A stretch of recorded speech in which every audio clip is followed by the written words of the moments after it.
A Bíblia, no seu Novo Testamento, quando relata a história de Jesus, a quer apresentar como uma boa notícia, um anúncio.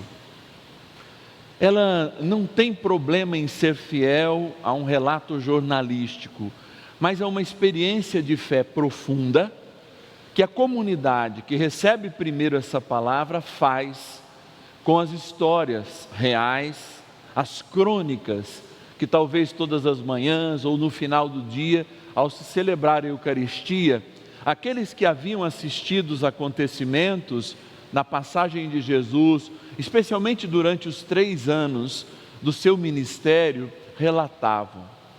Então se trata de uma experiência com alguém que viveu aquilo que é contado, e alguém que escreveu, o hagiógrafo, e alguém que hoje, 2000 anos depois, faz a experiência da palavra, tentando entender o que de fato lá, no dia em que alguém presenciou tudo isso, qual era a mensagem que Jesus deixava com essas atitudes.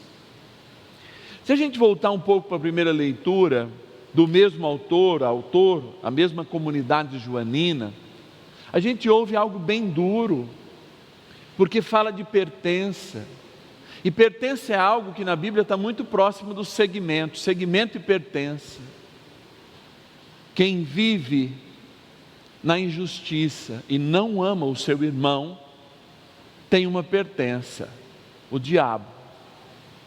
Mas aquele que vive segundo a vontade de Deus, ou seja, pratica a justiça e ama o seu irmão, tem uma outra pertença, faz parte de um outro segmento, o de Jesus, e é esse no qual nós queremos seguir.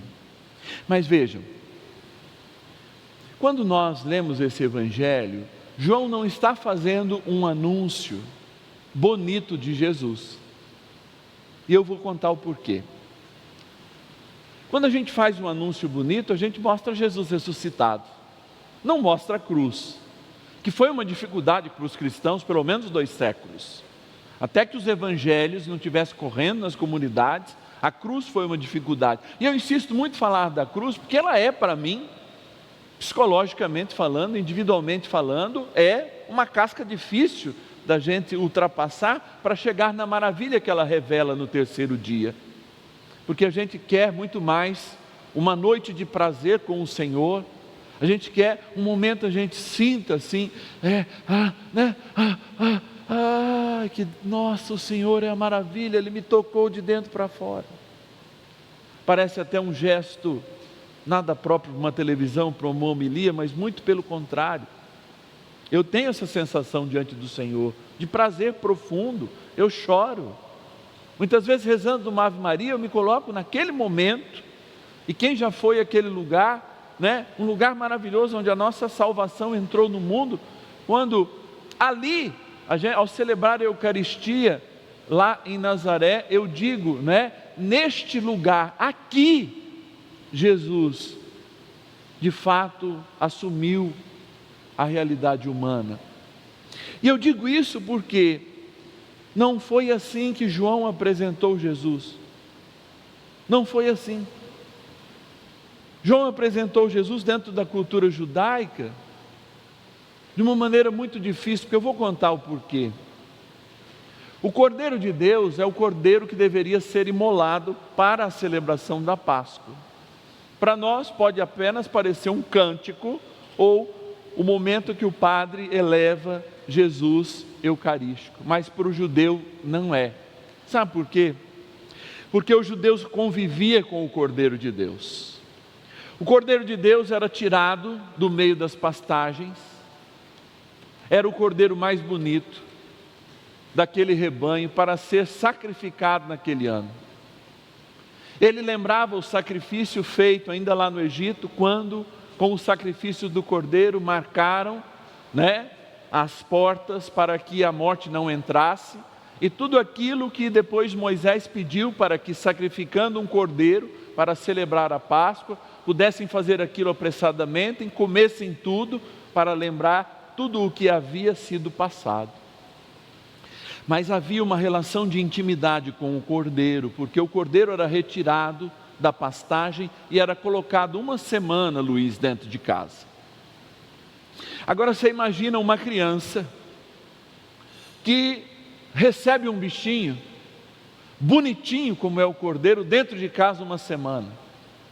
Conviviam pelo menos uma semana com o cordeiro, sendo alimentado junto com a família, estando junto com a família, dormindo dentro da casa, porque era o cordeiro escolhido para ser o cordeiro de Deus.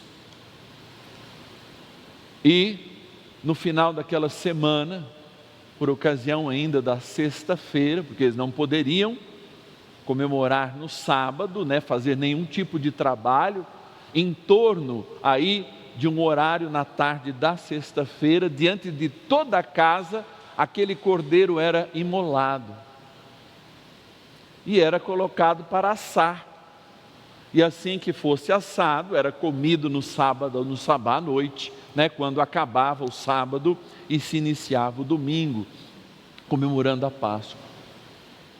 Quando então João aponta, especialmente para esses dois personagens, é claro, o primeiro, André, que depois leva a Pedro, ele aponta uma relação que todas as crianças e, portanto, todos os homens já haviam tido com o Cordeiro de Deus, dizendo: olha, eu vim aplainar o caminho daquele que eu estou mostrando para vocês, porque ele é de verdade quem morrerá para expiar os nossos pecados.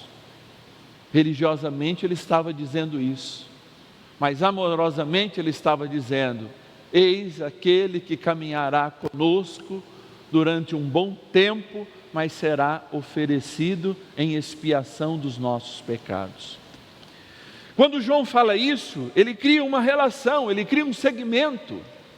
Ele abre a possibilidade que a gente compreenda o sucesso da ressurreição a partir da perspectiva da entrega. E é isso que de fato os seguidores fazem. Os seguidores, eles não vão atrás de Jesus, podem até sofrer algum tipo de problema, porque o próprio Pedro, em algum momento, por não ter ouvido, como seu irmão André, que João afirmou que Jesus seria o Cordeiro de Deus, tentou o livrar de todo o martírio que Jesus sofreria. André não. André está sempre em silêncio, nesse caso guardando. A palavra de Deus não fala que André exortou a Pedro, falando: não, João já havia falado.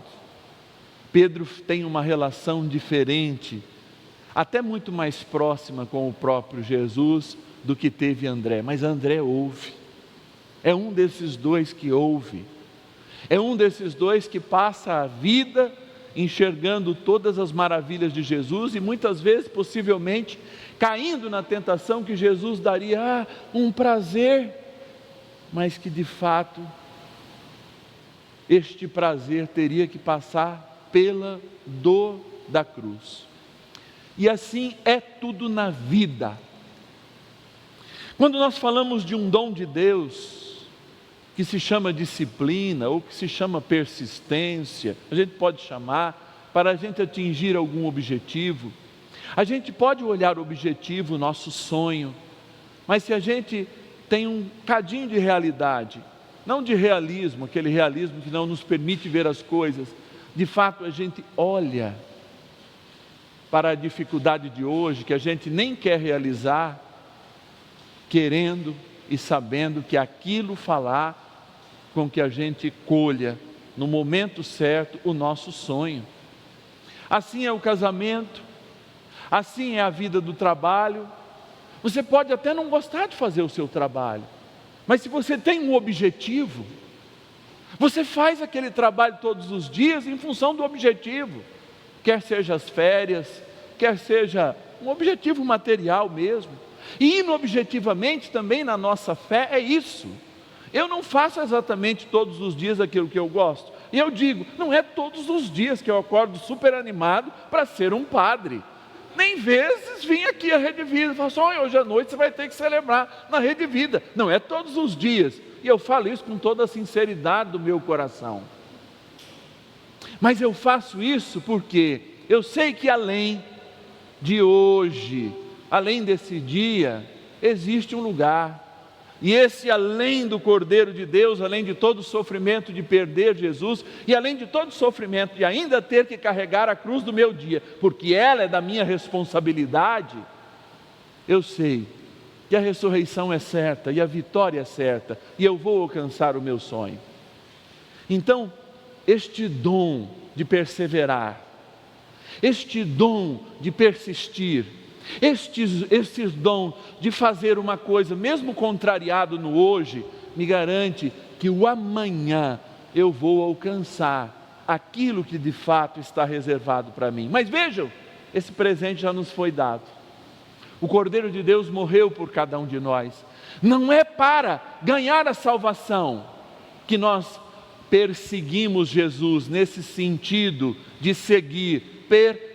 É um prefixo que quer dizer tudo, é tudo, total. Não é perseguir, não é à toa que nós perseguimos, ou seja, que o nosso tudo está no seguimento de Jesus. É porque nós sabemos que nós não podemos perder aquilo que Ele nos deu e que é muito precioso. André enxerga toda a preciosidade da cruz e antevê a cruz. É um dos 12 que de fato está preparado. Por isso você não ouve André reclamando, não ouve a mãe dele, Eram todos jovens, possivelmente só com mais de 20 anos, Pedro, o resto eram jovens. Mas André já tinha maturidade porque João havia revelado. E André vai para o seguimento sabendo que o seu amigo, aquele que ele segue, um dia se apresentará diante de todos como o Cordeiro de Deus. Mas sabe também que Ele ressuscitará. Hoje então, o esforço de fato é para a gente fazer não o que quer, mas o que Deus gostaria. E como é difícil, volto à primeira leitura, como é difícil ser justo num mundo de injustiças. Eu todo dia amanheço querendo que os anjos de Deus venham cortar a cabeça dos assassinos, dos malfeitores, dos estupradores. Eu tenho esses sentimentos, mas ao mesmo tempo eu sou chamado a viver a justiça de Deus. E aqui eu encerro. Por que nós falamos de justiça na primeira leitura e de justiça ao falar de Cordeiro de Deus? Deus não é injusto. Tanto Ele não é injusto que Ele acolheu o sacrifício do seu Filho em favor de todos os pecados. Então Deus perdoa sim, mas porque Ele já acolheu o perdão dos nossos crimes por causa de Jesus. E por isso, amado, nós já somos filhos da luz. Então não cabe viver na injustiça, porque na injustiça faz-nos voltar às trevas, a sermos filhos daquele que divide. A falta de amor pelos irmãos faz com que a gente volte às trevas e se distancie da graça justa em que Deus Pai perdoou todos os nossos pecados, aceitando a morte inocente do seu Filho, o Cordeiro de Deus que tira o pecado do mundo. Este programa teve o apoio dos nossos benfeitores. Seja você também um benfeitor e evangelize conosco. Ligue agora, 0 operadora 11 42 00 80 80.